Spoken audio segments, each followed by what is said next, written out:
"I wish you weren't my dad," he repeated, his voice steadier now, more deliberate, as if he wanted to ensure I had heard him correctly the first time. "I wish I had someone who actually showed up, someone who remembered I exist." I should have responded with patience, should have recognized the pain behind his lashing out, should have been the adult in the room. Instead, 48 hours without proper sleep, 48 hours of hospital chairs and beeping monitors and hushed consultations in hallways caught up with me all at once. "Well, that makes two of us." I snapped, the words escaping before I could catch them. "Because I wish things were different too, Tyler. I wish a lot of things were different." The moment the words left my mouth, I wanted to snatch them back, wanted to erase the way his face crumpled, teenage bravado dissolving into raw hurt before he masked it with cold anger. He turned without another word, slamming out of the kitchen and thundering up the stairs. His bedroom door crashed shut hard enough to rattle the family photos along the hallway wall. Photos from before the diagnosis, before our family fractured along fault lines we never saw coming. I sank into a kitchen chair, burying my face in my hands. On the counter, Mason's weekly pill organizer waited to be filled. 14 different prescriptions that consumed our lives and our savings. A rainbow of medications, anticonvulsants, muscle relaxants, pain management, anti-inflammatories, experimental treatments our insurance refused to cover, but that I would sell my soul to provide if they offered even a fragment of relief for my 12-year-old son.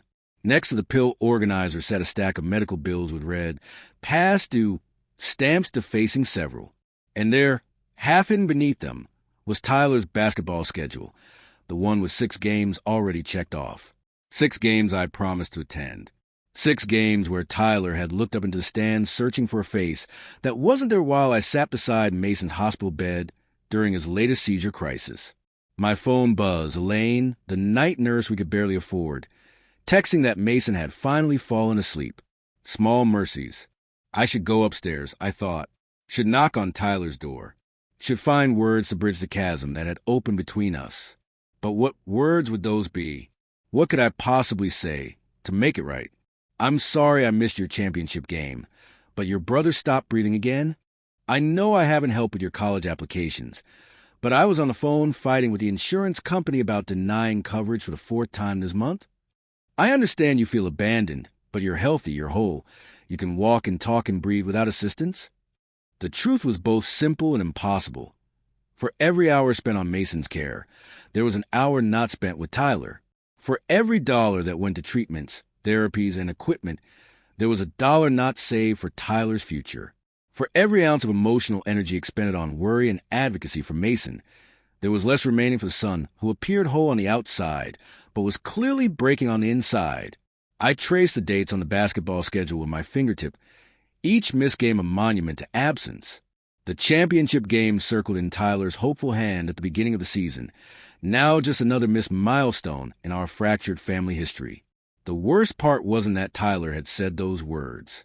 The worst part was that some small, shameful corner of my heart understood exactly how he felt.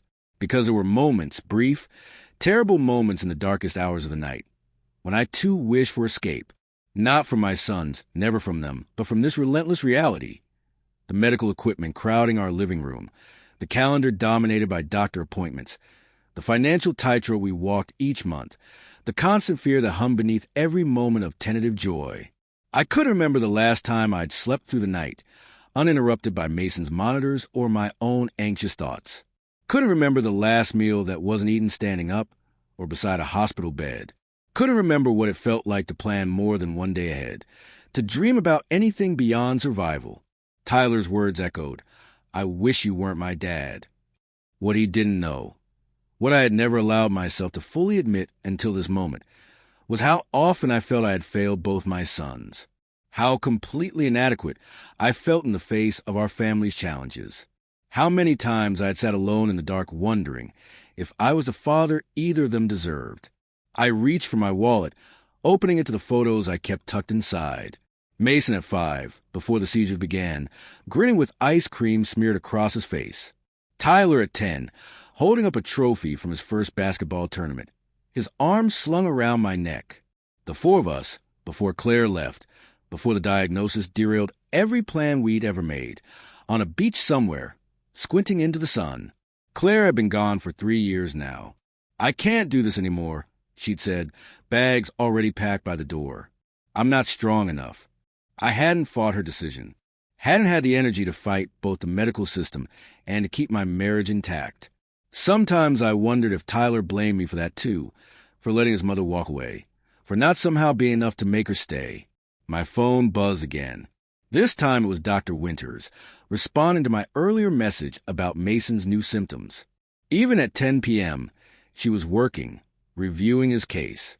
"Let's try adjusting the dosage." Her text read, "Can you bring him in tomorrow at 8? Tomorrow at 8, when Tyler had a college counseling appointment I'd promised to attend.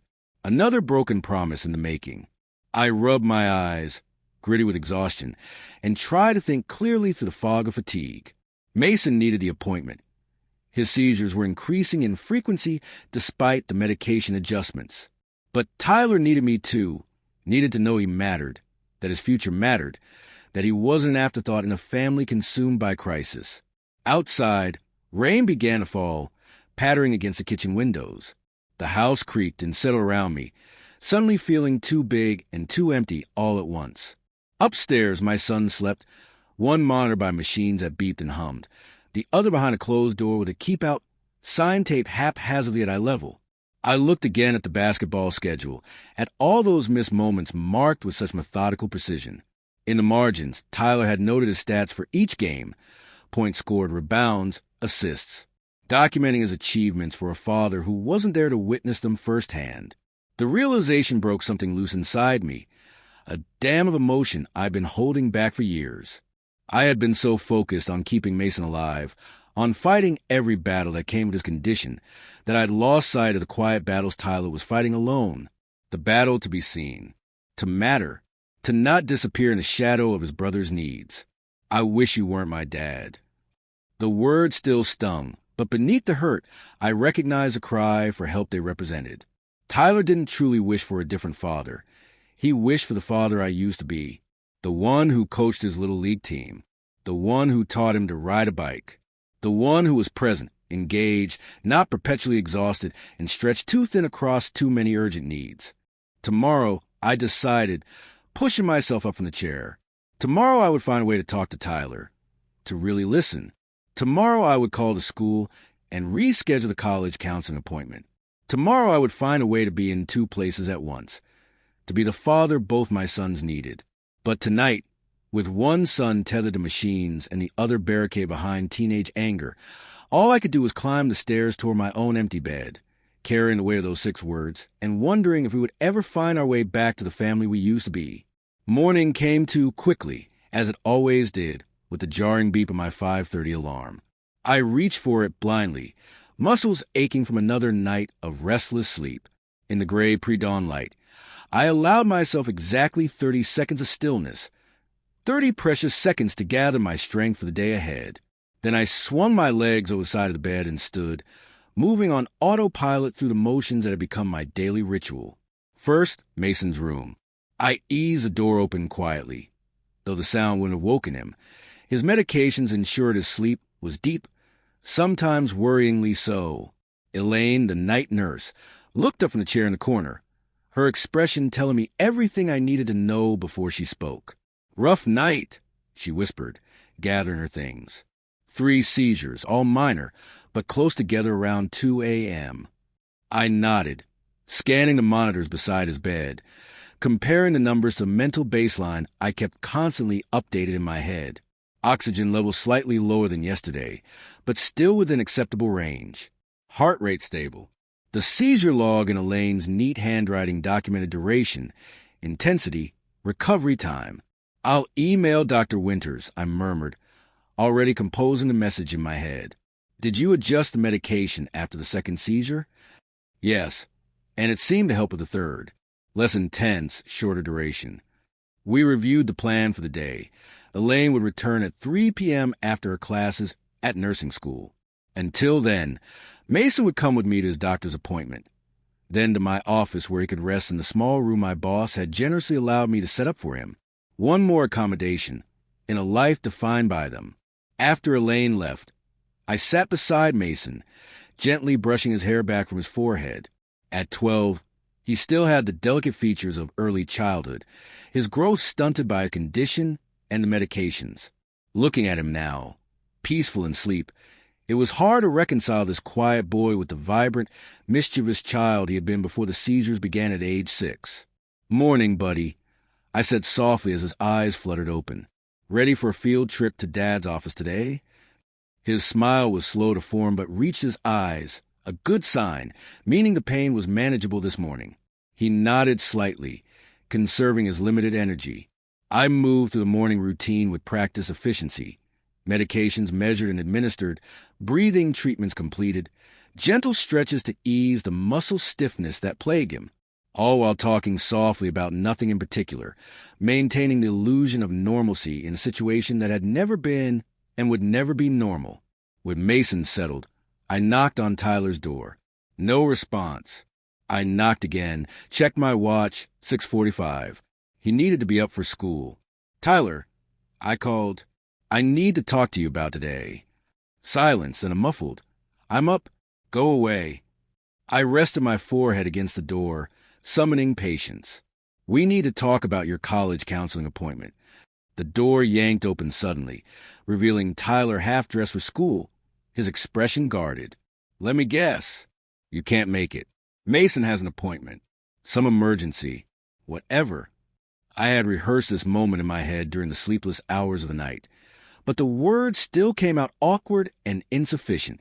"Mason does have an appointment with Dr. Winters at 8, but I've called your counselor, and she can see us at 4:30 instead. I'll be there, Tyler. I promise." Surprise flickered across his face before skepticism replaced it. "Right, until something more important comes up." "Nothing is more important," I said, meaning it. "I'll be there."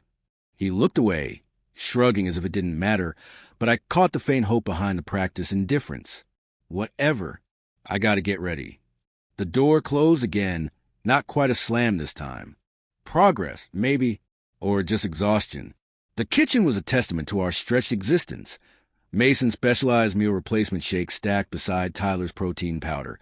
Medical supplies sharing counter space with typical teenage detritus. I made breakfast one-handed while on the phone with the insurance company. The same call I'd made twice already this week. Fighting for coverage of a new medication that might reduce Mason's seizures but cost more per month than our mortgage. "I understand it's not on your approved list," I said for the third time, keeping my voice level despite the frustration building in my chest. "But Dr. Winters has submitted documentation explaining why the alternatives aren't effective in Mason's case." The representative's voice was politely unhelpful.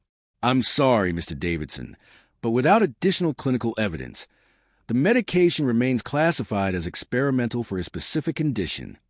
And how exactly are we supposed to get clinical evidence if the insurance won't cover the medication to try it?" I asked, the familiar argument circling back to its starting point.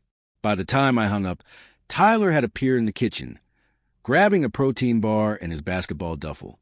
"Practice after school," he said, not quite meeting my eyes. "Then I'm going to Jared's to study. His mom can take me to the counseling appointment."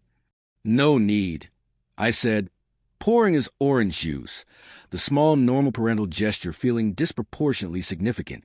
"I'll pick you up from Jared's at 4:15. Tyler hesitated, then nodded once, the closest we'd come to normal communication in weeks. As he headed for the door, I called after him. "Ty, about last night. What you said." I started, not sure where the sentence was going. He paused, shoulders tensing. "Forget it. I was being a dick."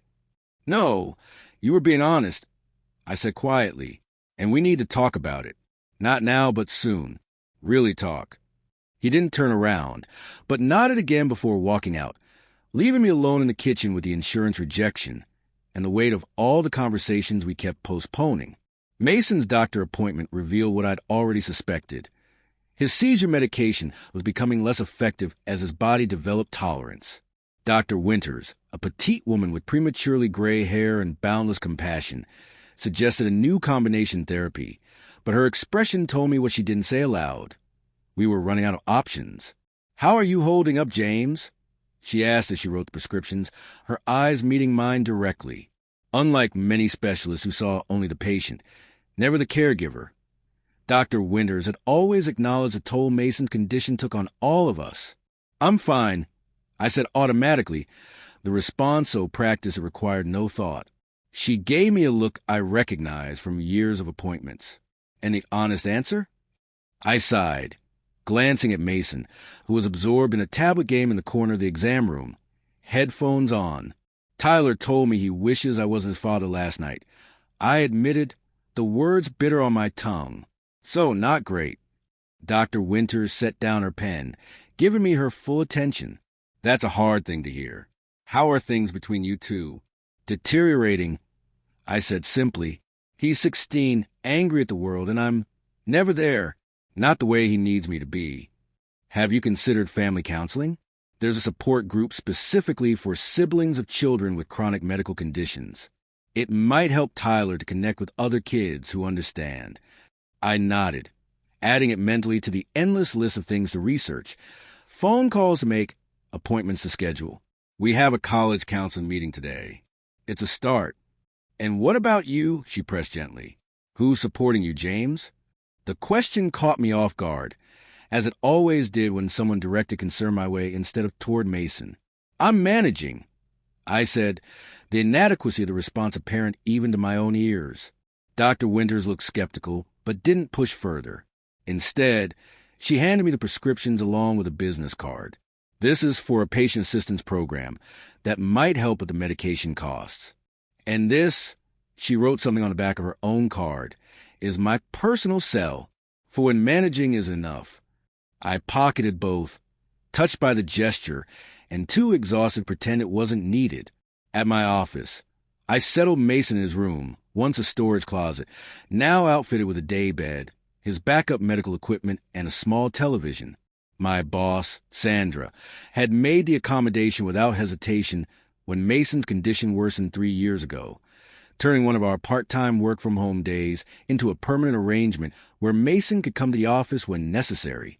"New seizures?"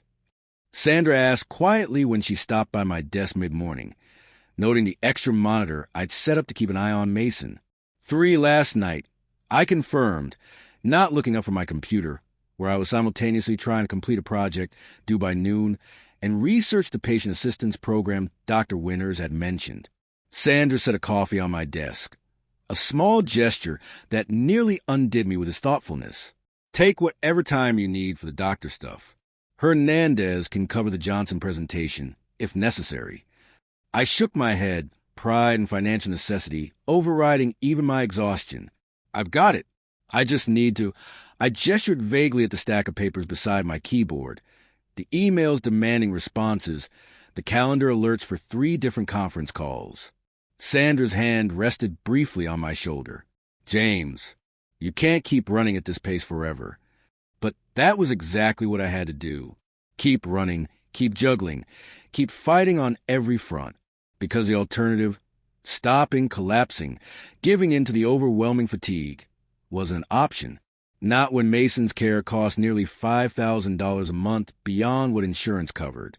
Not when Tyler's college plans depended on my ability to somehow salvage what remained of our decimated savings. Not when I was the only parent left standing. The afternoon blurred into a succession of meetings and phone calls, punctuated by checking on Mason and administering his midday medications. By 3:30, when Elaine arrived to take over Mason's care, my eyes were burning from staring at spreadsheets, and my head pounded with a familiar tension headache that had become my constant companion. "You look like hell," Elaine observed bluntly as she settled in the chair beside Mason's bed. "Thank you for that professional assessment," I replied, managing a weak smile. "He had a good day, all things considered. No seizures, ate a little at lunch. And you're off to?"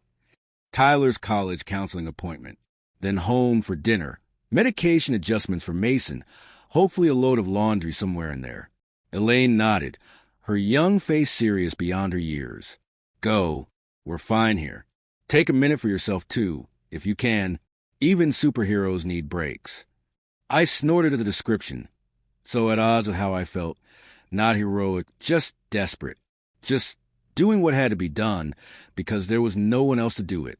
As I drove to pick up Tyler, I caught a glimpse of myself in the rearview mirror. At 45, I looked at least a decade older, hair more gray than brown, deep lines etched around my eyes and mouth, the perpetual shadow of stubble, because finding time to shave had become a luxury. When had that happened? When had I stopped being the youthful, energetic father who coached Little League and went camping on weekends, and become this hollow-eyed stranger? I pulled up outside Jared's house at exactly 4:15, sending Tyler a text rather than honking. He emerged promptly, sliding into the passenger seat with a murmured hey that felt like a victory after last night's confrontation. How was practice? I asked as we pulled away, desperate for any normal father-son conversation. Tyler shrugged. Fine. Coach says I need to work on my three-pointer if I want more court time. We could practice this weekend. I offered, then immediately wondered if I could keep such a promise. Would Mason be stable enough for me to spend an hour at the park with Tyler? Would some new crisis emerge to derail even this simple plan? Tyler seemed to follow my mental calculations. Don't worry about it. Jared's dad said he'd help me. The word stung, but I couldn't blame him. Jared's dad, healthy, present, reliable, was everything I had once been and struggled to be now. I said simply, if Mason's having a good day, maybe Elaine could stay a bit longer on Saturday. Tyler didn't respond, staring out the window at the familiar streets of our suburban neighborhood, streets he'd once ridden his bike along with Mason racing to keep up.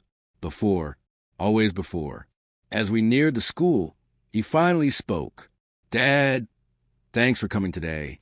I know it's not easy to, fit everything in. The tentative olive branch nearly undid me.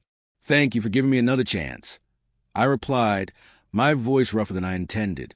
I'm trying, Ty. I know it doesn't always seem like it, but I am. He nodded, eyes still fixed on the world outside the car window. I know, he said quietly. And for that brief moment, the weight of invisible caregiving, the endless calculations, sacrifices, and impossible choices, felt slightly more bearable, shared between us in the small space of understanding that opened like a window in a too-long sealed room. The college counseling meeting went better than I dared hope. Mrs. Rodriguez, a veteran educator with 20 years of guiding students through the application maze, had a no-nonsense approach tempered with genuine care.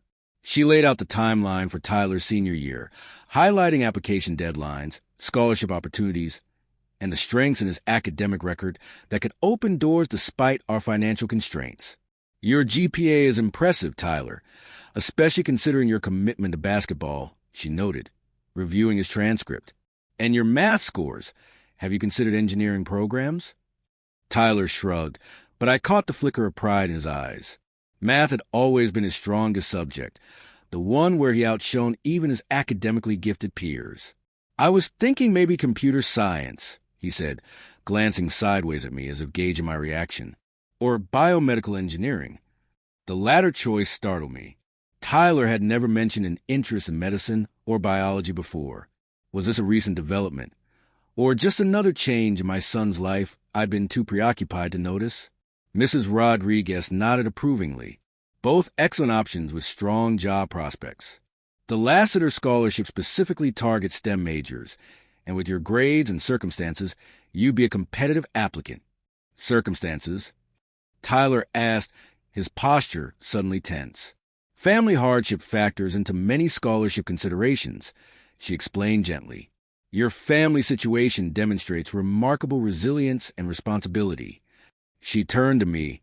The essay portion of these applications will be critical. Tyler has a compelling story to tell about growing up with a chronically ill sibling. I watched my son's face close like a shutter, his jaw tightening in a way I recognized all too well. The appointment concluded with a folder of information and a calendar of follow-up meetings. But Tyler's earlier openness had vanished behind a wall of forced politeness. In the car afterward, the tension was palpable. Tyler stared out the window, shoulders rigid, the folder clutched in white-knuckled hands. You did well in there, I offered, trying to pierce the silence. Mrs. Rodriguez seemed impressed with your grades. She thinks I should use Mason as my ticket to college, he said flatly. Write sad essays about my disabled brother, so people will feel sorry enough to give me money. I gripped the steering wheel tighter. That's not what she meant, Ty. She was acknowledging that you face challenges many other students haven't. Challenges. He gave a humorless laugh. Is that what we're calling it now? We stopped at a red light, and I took the opportunity to really look at my son, the tight set of his shoulders, the stubborn jut of his jaw that reminded me painfully of his mother. At 16, he stood on the cusp of adulthood, carrying burdens no teenager should have to bear, wearing responsibility like an ill-fitting coat he couldn't take off. Why don't we grab something to eat? I suggested impulsively as we passed a diner we used to frequent when the boys were younger. Just us. We can talk about the college stuff. Tyler hesitated, clearly torn between his lingering anger and the rarity of one-on-one time with me. What about Mason? And dinner at home? Elaine's with him. I'll text her that we'll be late. I pulled into the diner's parking lot before he could object further, seizing this small chance to bridge the gulf between us. The diner was nearly empty at 5:30, caught between the lunch and dinner crowds. We slid into a booth near the back, the vinyl seats cracked with age, the tabletop bearing the marks of decades of meals and conversations. Tyler immediately picked up the laminated menu, though I knew he would order the same thing he always did: bacon cheeseburger, extra pickles, fries with a side of ranch. Do you remember coming here after your basketball games in middle school? I asked, watching him scan the familiar offerings. You, me, Mason, and Mom. You always wanted a chocolate shake, no matter how cold it was outside. A ghost of a smile touched his lips. Mason would steal my fries when I wasn't looking, and Mom would pretend not to notice. The memory hung between us, bittersweet, a glimpse of the family we had been before Mason's diagnosis, before Claire left, before everything fractured beyond recognition. The waitress took our orders. Predictably, the bacon cheeseburger for Tyler, a club sandwich for me, and left us in a silence that stretched uncomfortably until I finally gathered the courage to address what we'd been avoiding. About what you said last night, Ty? He looked up sharply. I told you to forget it. I can't, I admitted, and I don't think you can either. So maybe we should actually talk about it, about why you feel that way. Tyler's gaze dropped to the table, his fingers tracing random patterns in a small puddle of condensation from his water glass. It doesn't matter. It matters to me, I said quietly. More than you know. He was silent for so long, I thought he might not answer. Then, almost too softly to hear, you're never there. The simple statement landed like a body blow, not because it was unexpected, but because it was undeniably true. I mean, I get it, he continued, words coming faster now that the dam had broken. Mason needs you more. He's sick. He has seizures. He can't be alone. I understand all that. I'm not a little kid.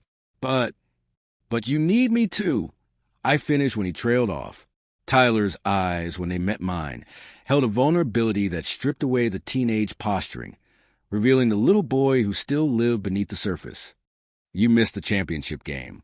You promised, Dad. You swore you'd be there, and you weren't. Mason had a seizure cluster that morning. I explained, though we both knew the explanation changed nothing. We ended up in the ER. It's always something. The words exploded from him, loud enough that the few other diners turned to look. Tyler lowered his voice, but not the intensity. Every single time, there's an emergency with Mason. And I get it, I do. But it's been 6 years of this. 6 years of Mason needs me more right now. When is it ever my turn? The raw honesty left me momentarily speechless. How many times had Tyler swallowed his disappointment, accepted my apologies, nodded in understanding when I missed another game, another parent-teacher conference, another moment that mattered to him? How much resentment had built up, layer by layer, beneath his outward acceptance? It's not just the basketball games, he continued, unable to stop now that he'd started. It's everything. You don't know my friends anymore. You've never met Jared's parents, even though I practically live at their house.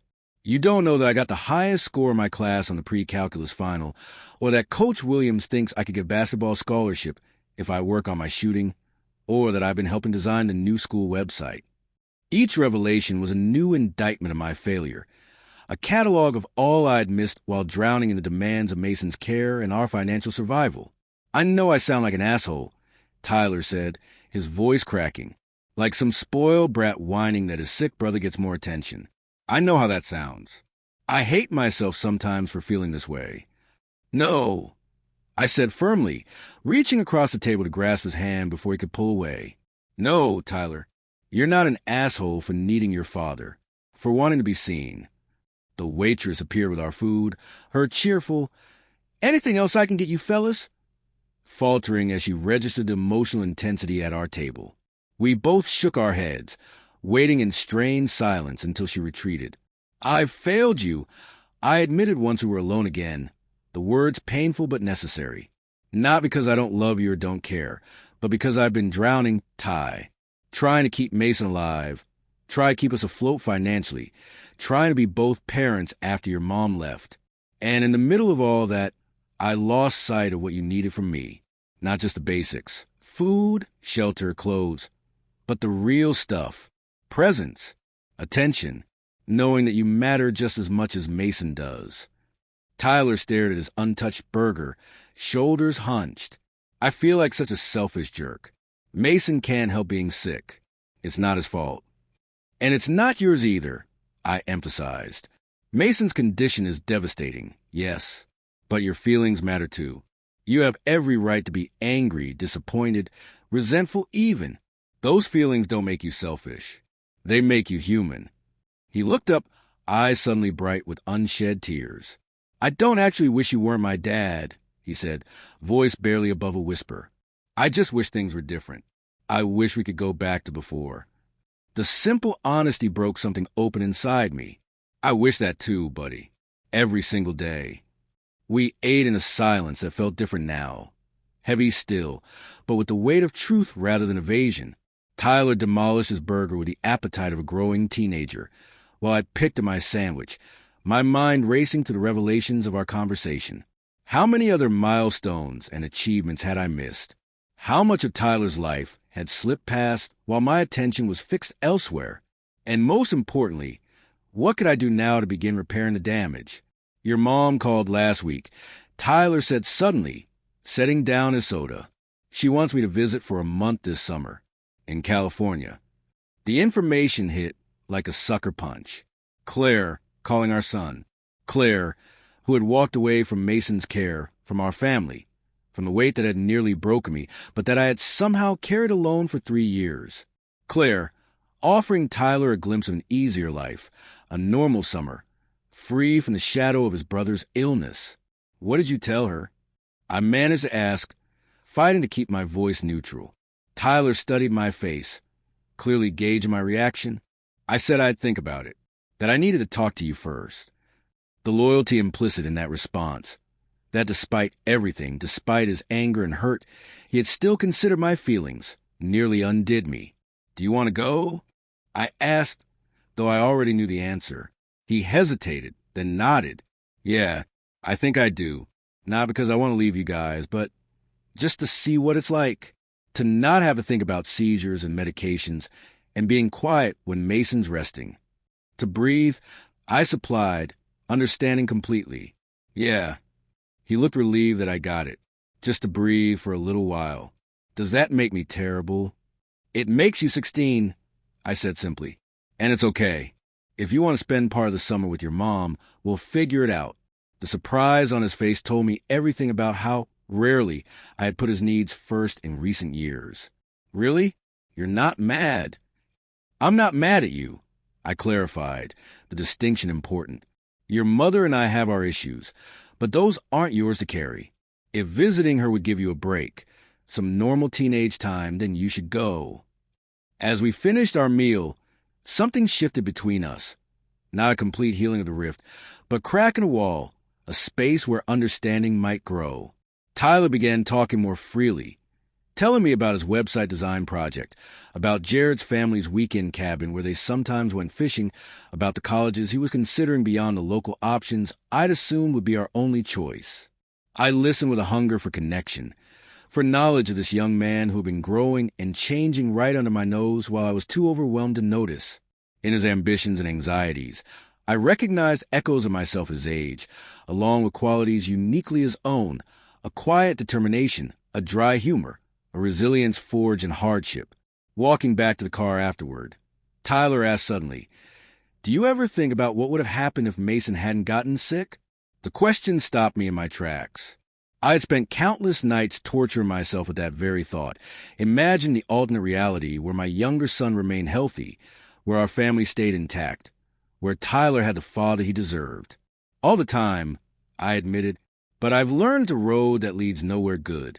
We can't change what happened to Mason. We can only try to find a better way to live with it. Tyler nodded slowly, absorbing this. Yeah, I guess that's what I'm trying to do too. As we drove home, streetlights casting intermittent patterns across his face, I realized that for all his anger, all his hurt, Tyler had developed a wisdom beyond his years, a hard-won understanding of life's fundamental unfairness that many adults never achieve. In recognizing this, I felt both profound pride and deep sorrow that such wisdom had come at such a steep price. "We'll figure out the college stuff," I promised as we neared home. "And this summer with your mom. And I'm going to do better, Ty. I can't promise I'll never miss another game, or that there won't be more emergencies with Mason, but I can promise to try harder to be there for both of you, to see you, to remember that you matter just as much as he does." In the dim light of the car, I saw Tyler nod, his expression cautiously hopeful. It wasn't forgiveness, not quite yet, but it was a beginning, an acknowledgement that his grievances were legitimate, that his feelings mattered, that he deserved more than the scattered remnants of my attention. And in that acknowledgement lay the first fragile seeds of healing for us both. The conversation with Tyler marked a turning point. Not a miraculous overnight transformation, but the beginning of a slow, deliberate shift in how our family functioned. Like a ship changing course, the adjustments were small at first, barely perceptible, but their cumulative effect gradually altered our trajectory. The first change came the very next morning.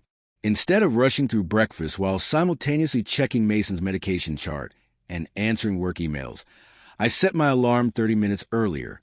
When Tyler stumbled into the kitchen at his usual time, he found me already there, coffee made, bacon sizzling in the pan, my phone deliberately face down on the counter. "What's all this?" he asked, suspicion edging his voice. "Breakfast," I replied simply. "Sit, eat. Talk to me about that website design you mentioned yesterday." He hesitated only briefly before sliding onto a stool at the counter, eyeing the spread of food with teenage appreciation. As he loaded his plate, I resisted the urge to check my email, to peek at Mason's monitor, to mentally review the day's medical appointments and work deadlines. Instead, I focused entirely on Tyler, asking questions about his project, really listening to his answers. When Mason's monitor beeped from the other room, signaling his wake-up, I saw Tyler's shoulders tense, anticipating the abrupt end to our time together. Instead, I finished pouring his orange juice before saying, "I'll check on Mason in a minute. Tell me more about the navigation system you're designing." The surprise on his face was worth the anxiety gnawing at my stomach as I deliberately delayed responding to Mason's needs by 3 minutes. 3 minutes that made it clear to Tyler that he wasn't always second priority. It was a tiny step, almost insignificant in the grand scheme of things, but the slight relaxation in Tyler's posture told me it mattered. That weekend brought the next test of my commitment to change. Mason woke Saturday with mild fever. Nothing alarming by his standards, but enough that on any other weekend, I would have canceled all plans, set him on the couch with movies, and focused exclusively on monitoring his condition. This time, when Tyler emerged from his room in basketball shorts and his practice jersey, duffel bag slung over one shoulder, I didn't automatically say what he clearly expected to hear. "Still up for shooting practice?" I asked instead. "Mason's running a low fever, but Elaine can stay until noon." Tyler froze, clearly braced for disappointment. "Are you sure? If Mason's sick..." "Mason has a mild fever that we're monitoring. He's comfortable, his medication is adjusted, and Elaine has handled far worse." I grabbed my keys from the hook by the door. "This is your time, Ty. We're going." At the community center courts, I saw a side of Tyler I'd almost forgotten existed. Exuberant, playful, eager to show off his skills and absorb any guidance I offered. As a former college player myself, I'd once been his primary coach, spending countless hours refining his jump shot and defensive footwork. Somewhere along the line, that role had slipped away along with so many other normal father-son activities. Coach says I'm dropping my shoulder on the three-point shots, he explained, demonstrating his form. And I'm not getting enough lift. I studied his motion, making minor adjustments to his stance and release. Try again, but this time focus on pushing through your legs, not just your arms. For an hour and a half, the world narrowed to just this: a father and son, a basketball, the rhythmic sound of ball against hardwood, and the swish of perfect shots through the net. Not once did I check my phone, though it sat heavy in my pocket, the temptation to call Elaine nearly overwhelming at times. "You're worried about Mason," Tyler said abruptly as we took a water break. Not an accusation, just a statement of fact. I admitted, not seeing the point in denying what was obvious. But I'm here with you and that matters too. Tyler took a long drink from his water bottle, considering this. "You know, Dad, it's okay to check on him. I get it. I'm not going to freak out if you make a quick call." The maturity in his offer humbled me. "Are you sure?" He shrugged. "Yeah, just come back to me after. Don't get pulled into crisis mode if there isn't actually a crisis." I made the call brief, focused, ending with relief when Elaine reported Mason's fever was already responding to medication. True to my word, I returned fully to the present moment with Tyler afterward, ending our session with a one-on-one game that left us both sweaty, laughing, and reconnected in a way we hadn't been in years. The real test came 3 weeks later, when Tyler's team made it to the regional semifinals. The game was scheduled for 7 p.m. on a Tuesday, a time slot that conflicted directly with Mason's physical therapy appointment, one we'd waited months to secure with a specialist in muscular rehabilitation. In the past, there would have been no question Mason's appointment would take priority, and I would catch the highlights of Tyler's game through text updates from other parents or coaches. This time, I approached the conflict differently. "We need to talk about next Tuesday," I said to Tyler over dinner on Friday night. Mason was having one of his good evenings, alert enough to join us at the table, though he ate little of his specially prepared meal. Tyler tensed visibly. "My game." And Mason's PT appointment with Dr. Reeves, I confirmed. It's a conflict, and I want us to discuss it as a family. All of us, I added, including Mason in the conversation deliberately. Mason looked up from his plate, his movement slow, but his eyes clear and attentive. At 12, he was old enough to understand the constant juggling act our family performed, though we rarely discussed it openly in front of him. "You should go to Tyler's game," Mason said quietly, his speech slightly slurred from medication, but his meaning clear. "Elaine can take me." "That's one option," I agreed. "But Elaine's not fully trained in interpreting Dr. Reeves' recommendations. Ideally, I should be at that appointment." "Then I'll just tell Coach I can't play," Tyler said, the old resignation creeping into his voice despite his attempt at nonchalance. "It's fine. It's not like it's the finals." Or, I continued, we could try something new. "Mason, what if Aunt Sarah took you to PT? She's a nurse. She understands your condition, and she's been asking to help more." My sister Sarah had offered support many times over the years, but I'd rarely taken her up on it, falling into the trap of believing no one could care for Mason as well as I could. It was a pattern Claire had pointed to repeatedly before she left. My stubborn insistence on carrying everything alone, refusing help even when it was freely offered. Mason considered this suggestion. "I like Aunt Sarah," he said after a moment. "She's funny." Tyler looked between us, cautious hope dawning on his face. "You do that? Ask Aunt Sarah." I already did. I admitted. She's available and willing. But I wanted this to be a family decision, not just mine. "Mason, are you comfortable with this plan?" Mason nodded, then added with unexpected insight. "Tyler never complains about anything. He deserves to have you at his game." The simple statement hung in the air between us, heavy with meaning. Even Mason, with all his challenges, recognized what I had failed to see. The quiet sacrifice his brother made day after day. The resentment he swallowed, the needs he suppressed. Tyler's eyes dropped to his plate, emotion he couldn't quite hide flickering across his face. "Thanks, Mays," he said softly. The night of the game, I sat in the front row of the bleachers, directly behind the team bench. When Tyler glanced up during warm-ups and saw me there, not rushing in late, not distracted by phone calls, but fully present, his double take and subsequent grin were worth every bit of anxiety I felt about delegating Mason's care. He played the game of his life that night, scoring 23 points, including the winning three-pointer in the final seconds. The crowd erupted, the team mobbed him on the court, and for a moment, he was just a 16-year-old celebrating an athletic triumph, unburdened by the weight of our complicated family dynamics. Afterward, amid the chaos of celebration, Tyler broke away from his teammates to find me. Without hesitation, he threw his arms around me in a fierce hug, the first spontaneous display of affection he'd offered in years. "You saw it," he said against my shoulder, voice thick with emotion. "You were actually here." "I saw every minute," I assured him, returning the embrace just as tightly. "I'm so proud of you, Ty. So incredibly proud." Later that night, after Sarah had brought Mason home with a detailed report from the PT session, after Tyler had finally come down from the adrenaline high of victory and gone to bed, I sat alone in the kitchen reviewing our family calendar for the coming month. The page was a complex matrix of color-coded entries. Mason's medical appointments in red, Tyler's school and sports events in blue, work deadlines in green, household management tasks in orange. Looking at it all laid out, the competing demands on my time and energy seemed impossible, the balancing act unsustainable. Yet something had shifted in recent weeks, where before I had approached this calendar with grim determination and an acceptance that Tyler's blue entries would inevitably be sacrificed when conflict arose. Now I saw it as a puzzle to be solved more creatively. Which appointments could Sarah cover? Which work tasks could be delegated?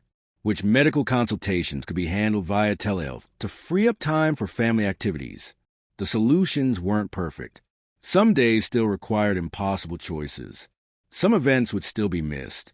But the crucial difference was that I no longer automatically assumed Tyler's needs would be the ones sacrificed.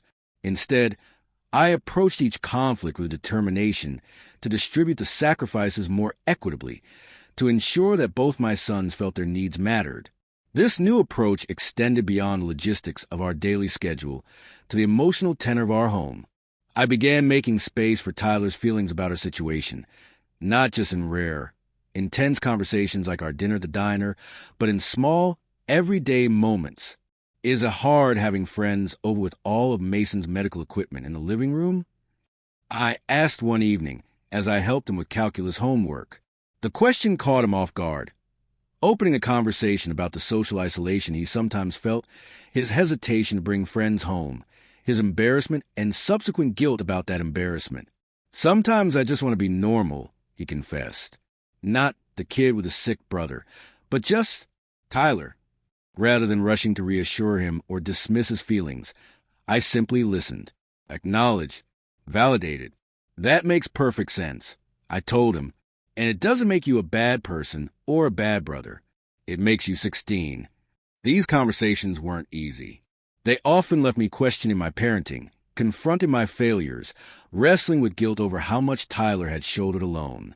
But they were necessary, the painful but healing process of lancing a wound long left to fester. The most profound shift, however, came in how I approached Mason's care.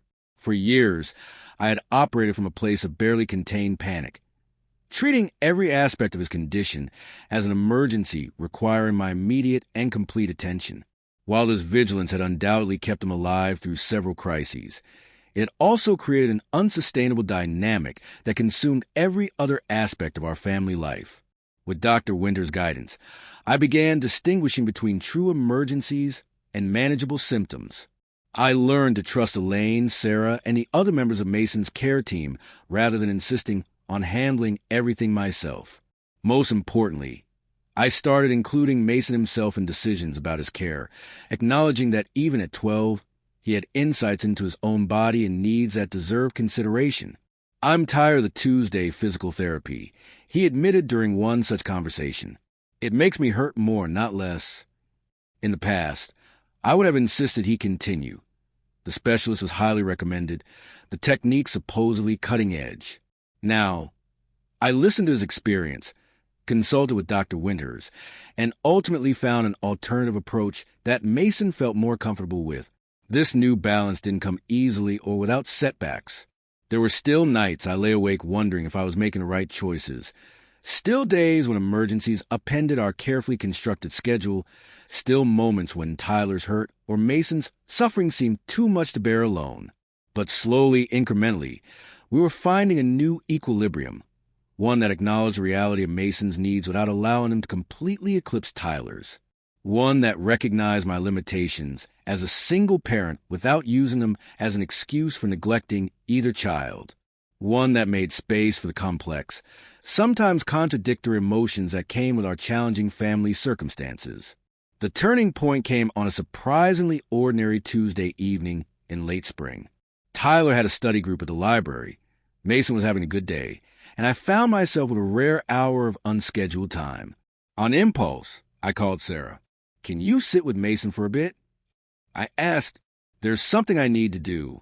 When she arrived, I drove to the park where Tyler's team sometimes practiced outdoors in good weather.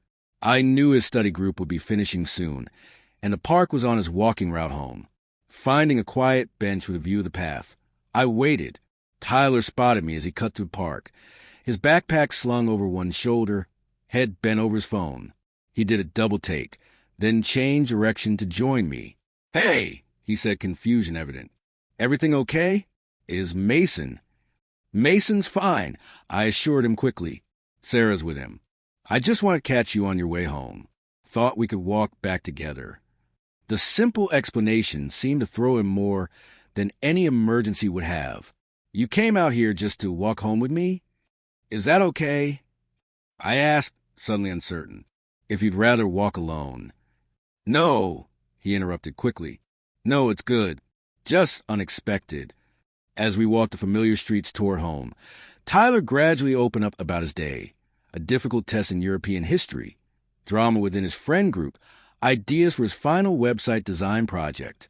Nothing earth-shattering, just a normal minutiae of teenage life that I had been missing for years. Listening to him, watching the animation in his face as he described his plans for the summer, I felt a bittersweet clarity. This is what balance looked like. Not a perfect division of time and attention. Not an absence of difficult choices, but small, intentional moments carved out of chaos. A deliberate walk home. A conversation about nothing in particular. A father simply showing up, not because of a crisis, but because of love. I talked to Mom again about California. Tyler mentioned as we neared our street. She said I could bring a friend if I wanted. Maybe Jared. "That sounds like a good plan," I said, meaning it. A month is a long time in a new place. Having a friend along might make it easier. He nodded, kicking at a pebble on the sidewalk. I was thinking, maybe he could fly out for a weekend while I'm there. If Sarah could stay with Mason, just to see the place. Maybe check out some of the colleges in that area. The invitation, hesitant, vulnerable, was more significant than he could possibly know. Not just an inclusion in his plans, but a bridge between the separate lives that had begun forming in the wake of Claire's departure. A recognition that even as he sought space and normalcy away from our daily challenges, he still wanted me as part of that journey. "I'd like that," I said simply, not trusting myself to say more without my voice betraying the emotion tightening my chest. As we turned onto our street, the setting sun casting long shadows ahead of us, Tyler said quietly, "Things are better, aren't they? Since that night. Since the night he told me he wished I wasn't his father. Since the breaking point that had finally forced us to confront the fractures in our family. They are," I agreed, "not perfect, but better." "Yeah," he said thoughtfully. "Not perfect, but better is good." Better was indeed good. Better was all we could ask for in a situation with no perfect solutions. Better meant Tyler felt seen. Better meant Mason received the care he needed without consuming every molecule of oxygen in our home. Better meant I was learning, finally, to navigate the impossible mathematics of loving two sons with very different needs. neither more deserving of my love and attention than the other. As we approached our house, lights on in the living room, Sarah visible through the window helping Mason with a puzzle. Tyler surprised me by saying, "I never actually wish you weren't my dad, you know." "Not really." "I know," I said softly, "but I needed to hear it, needed the wake-up call." He nodded, understanding passing between us. Then, with the beautiful resilience of youth, he moved on to more immediate concerns. "I'm starving. What's for dinner?" As we walked up the path to our front door, I slung an arm across his shoulders, not clutching too tight, respecting the independence he was growing into, but present, connected. "Let's figure out together," I said. And in those simple words lay the new approach to all our challenges, large and small, together, imperfect, but trying, finding our balance one day at a time. Summer arrived with a scent of freshly cut grass and the lengthening of days.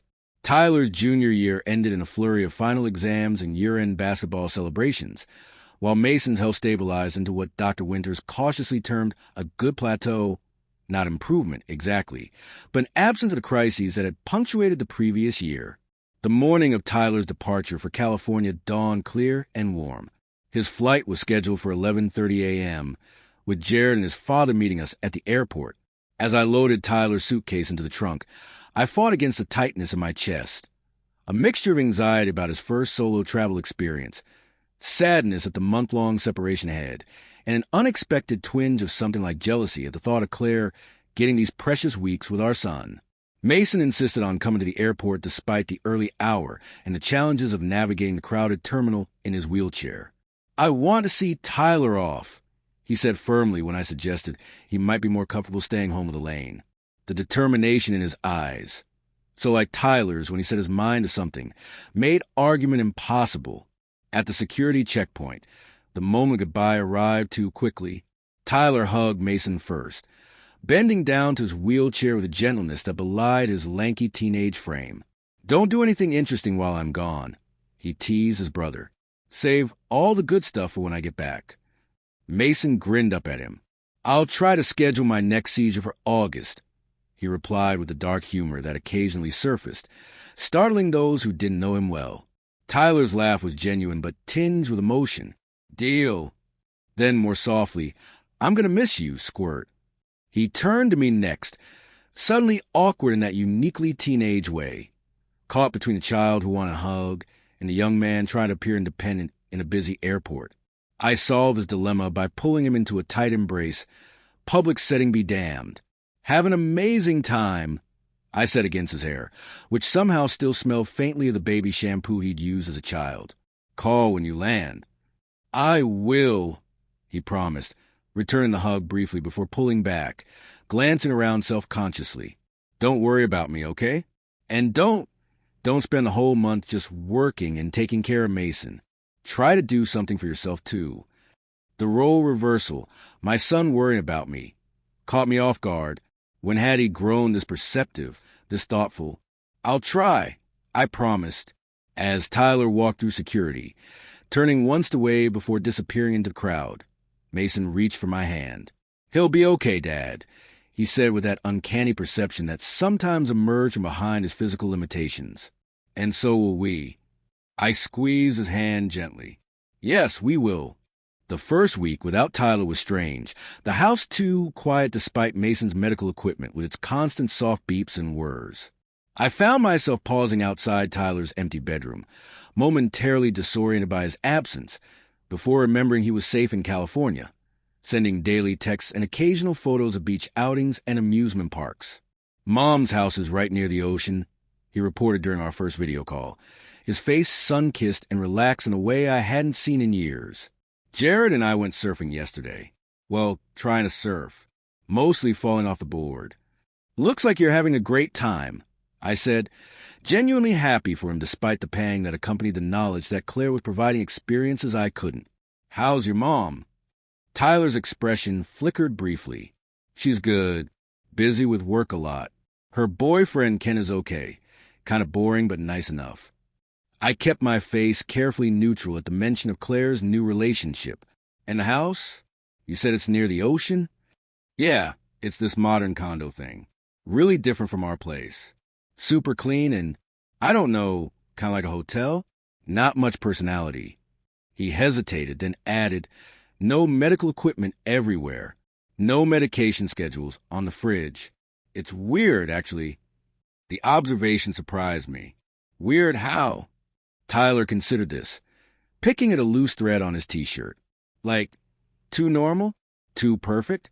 I don't know. It's nice for a visit, but it doesn't feel real somehow. The insight was striking.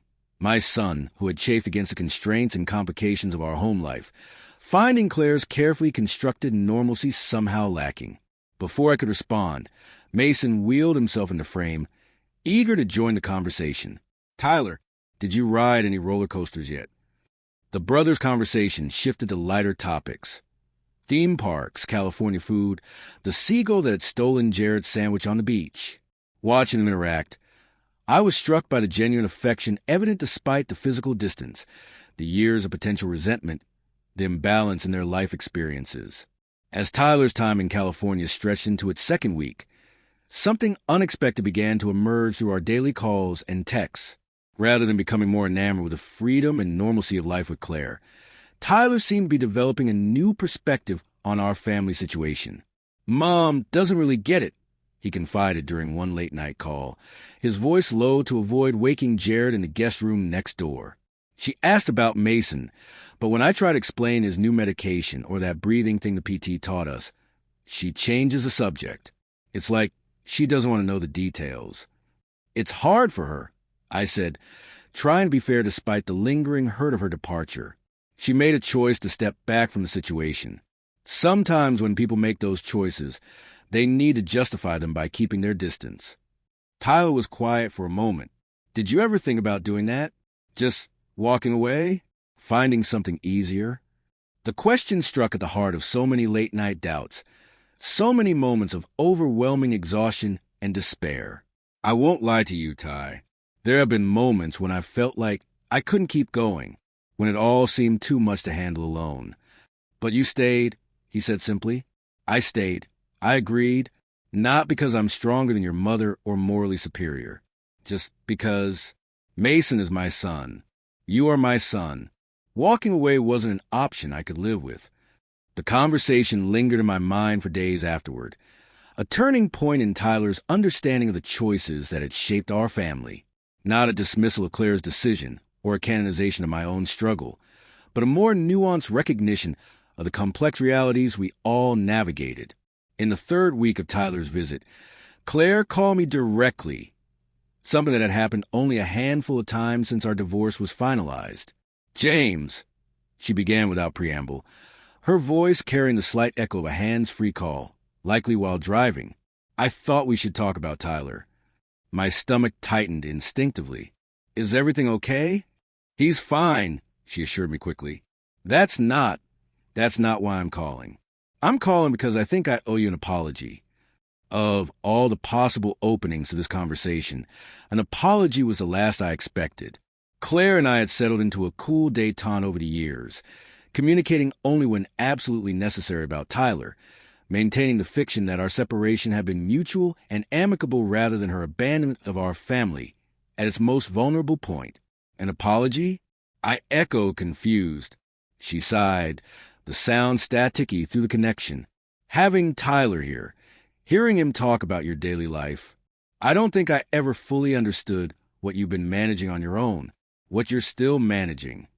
I sat down at the kitchen table, unprepared for this conversation.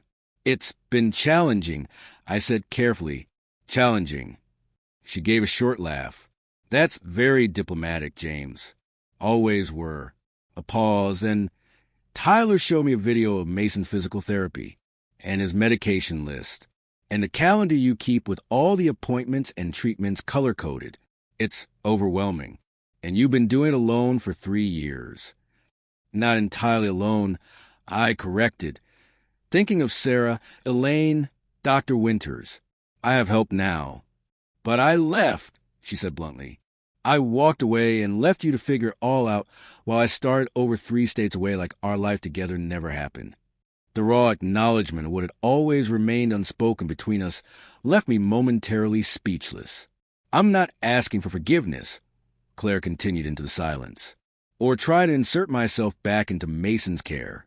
I know that ship has sailed, but I think maybe I could do more for Tyler. Help balance the load a bit. He's been talking about applying some colleges out here, and I could support that process, take him on campus visits, maybe have him for longer stretches during school breaks. That might be good for him. I manage conflicted emotions warring within me, relief at the potential sharing of responsibilities, wounded pride at the implication I couldn't provide everything Tyler needed, lingering anger at her years of absence. And financially, she added hesitantly, I know Mason's care is substantial. I could increase my child support contribution. Should have done it years ago, truthfully. The practical implications of her offer cut through my emotional turbulence. Additional financial support would make a tangible difference in our lives, perhaps enough to reduce my overtime hours, to hire a lane for more consistent coverage, to be more present for Tyler's senior year. Thank you, I said simply, setting aside pride for practicality. That would help. It's the least I can do. Her voice softened slightly. He's a remarkable young man, James. You've done an amazing job with him, especially given the circumstances. I can't take credit for how he's turned out. The acknowledgement, so long withheld, meant more than I cared to admit. He is remarkable. I agreed, and he's enjoying his time with you. That matters to me, Claire. Despite everything, it matters that he has a relationship with you. After the call ended, I sat at the kitchen table for a long time, processing the unexpected olive branch from a woman I had relegated to the role of villain in our family story. The reality, as always, was more complicated than the narrative I constructed. Claire had made a choice I couldn't imagine making, but she was still Tyler's mother, still capable of growth and change, still part of the constellation of relationships that define our family, fractured though it was. When Tyler returned home in early August, tanned and slightly taller somehow, though that was surely my imagination, the shift in him was subtle but unmistakable. A new confidence in his movements, a clearer perspective in his observations, a gentler approach to Mason's needs. I figured something out in California, he told me a few days after his return, as we worked together to assemble a new specialized desk for Mason's homeschool sessions. About Mom and you and everything. I tightened the bolt, giving him space to continue in his own time. Mom's life looks perfect from the outside, he said, handing me the next piece. The condo, her job, all of it. But she doesn't seem happy, exactly. More like she's playing a role in someone else's movie. I considered this insight, impressed by its perceptiveness. Your mother made choices she thought would bring her peace. Sometimes it takes years to know if we've chosen correctly. Tyler nodded, surprisingly receptive to this nuanced view. She told me she regrets leaving. Not because she thinks she could handle Mason's care now, but because she missed so much. With both of us. Regret is a heavy thing to carry, I said carefully. I hope she finds a way to make peace with her decisions. That's just it, Tyler continued, his hand stilling on the half-assembled desk. I realize I don't want to end up like that, making decisions I regret later because I'm afraid or overwhelmed in the moment. He looked up, meeting my eyes directly. I've been angry for a long time, Dad. Angry about Mason being sick, angry about Mom leaving, angry at you for not being able to fix everything. But being away, it helped me see things differently. How so?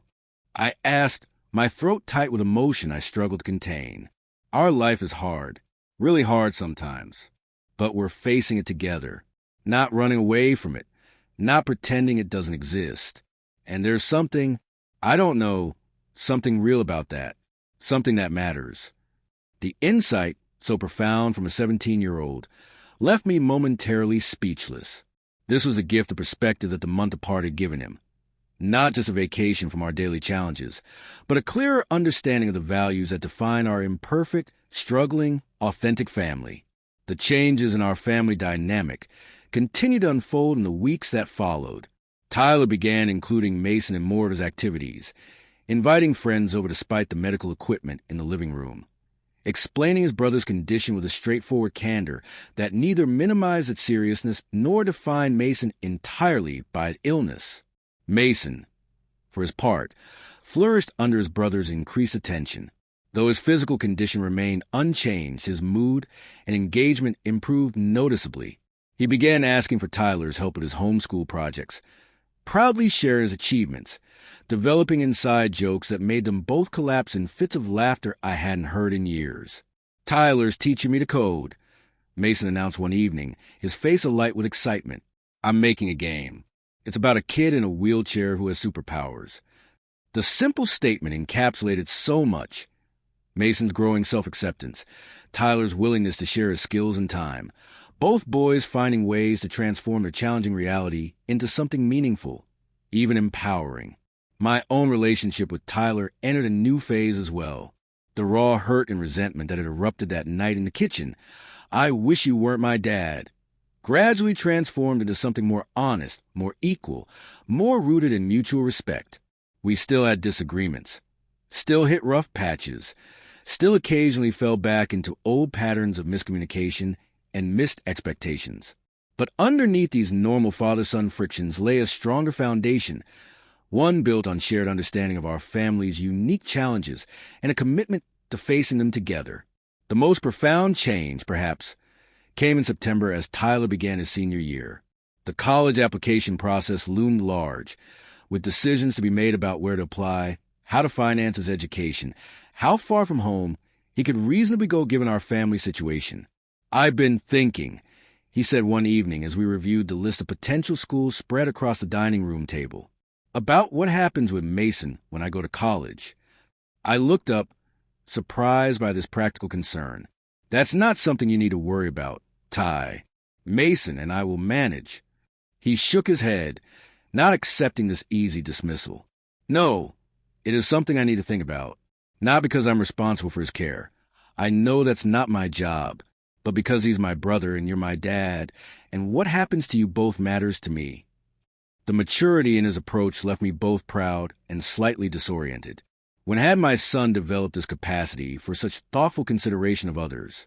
Had it always been there, beneath the understandable self-focus of adolescence, waiting for the right circumstances to emerge? "I'm looking at schools within a few hours' drive," he continued, tapping several brochures on the West Coast. "Mom said I could live with her, if I choose somewhere in California, which would save on housing costs. But I'd want to come home regularly, be part of Mason's life, help give you breaks." "Tyler," I began carefully, "I appreciate that more than you know, but your college choice should be based on what's best for your future, not what's most convenient for our situation here." He met my gaze steadily. "What if being part of this family is important to my future? What if I don't want to just disconnect and start over somewhere like Mom did?" The question hung between us, profound in its implications. This wasn't about guilt or obligation. This was Tyler making a conscious choice to remain connected to the complicated, challenging, love-filled family we had rebuilt from the fragments of crisis and resentment. "Then we'll figure out," I said finally, together, like we always do. As fall deepened around us, our family continued to evolve and heal. Claire kept her promise to increase financial support, allowing me to reduce my work hours slightly. Those reclaimed hours went primarily to Tyler, attending his basketball games, helping with college essays, or simply being present for ordinary moments of connection that had once seemed impossible to fit into our medical crisis-dominated schedule. Mason's health remained stable, not improved, but not deteriorating either. We settled into routines that accommodated his needs without allowing them to consume every aspect of our family life. Most importantly, both boys knew with certainty that they were seen, valued, and loved not in spite of our challenging circumstances, but within them. The night before Tyler's early application deadlines, I found him at the kitchen table long after Mason had gone to bed, staring intently at his laptop screen. "Stuck on the personal essay?" I asked, setting a mug of hot chocolate beside him, a childhood comfort food he still secretly enjoyed. "Actually, I finished it," he said, turning the screen toward me. "I wanted your opinion before I submit it." The essay title made my breath catch. "The night I told my father I wished he wasn't my dad." and what I learned about family. Tyler, you don't have to. I began, but he shook his head. I want to. It's honest. It's real. And it's the most important thing that happened to me in high school. With a mixture of trepidation and curiosity, I began to read. The essay was beautifully written, painfully honest, and profoundly insightful. Tyler described that night in the kitchen with unflinching clarity. His anger, my exhaustion, the words had changed everything between us. But the heart of the essay focused on what came after. The difficult conversations, the gradual adjustments, the rebuilding of trust and understanding. My father could have responded to my cruelty with anger, he wrote. Instead, he heard the pain behind my words and recognized the legitimacy of my feelings even as they hurt him deeply. In doing so, he taught me the most valuable lesson of my life, that true family is not defined by perfect circumstances, but by the willingness to face imperfect ones together. By the time I finished reading, tears blurred my vision. It's beautiful, Ty, but are you sure this is a story you want to tell? Admissions committees might not understand the context. Then they're not the right schools for me, he said simply. I'm not interested in presenting some sanitized version of my life experience. Our family's journey, the hard parts, the messy parts, all of it, that's what shaped me. That's what I'm proud of. In that moment, looking at my son, no longer the angry teenager who had lashed out in pain, but a young man of remarkable wisdom and compassion, I felt a sense of completion I hadn't thought possible when our family first fractured under the weight of Mason's diagnosis and Claire's departure. We had not magically solved all our problems. Mason's condition remained serious and life-limiting.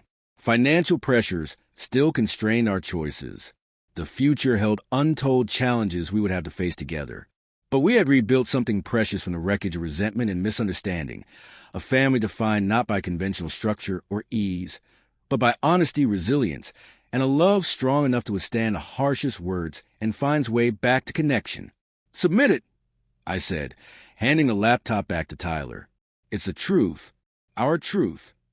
As he hit the send button, finalizing his application, I thought of that kitchen table conversation months ago when he had summarized our progress with such simple eloquence. Not perfect, but better is good.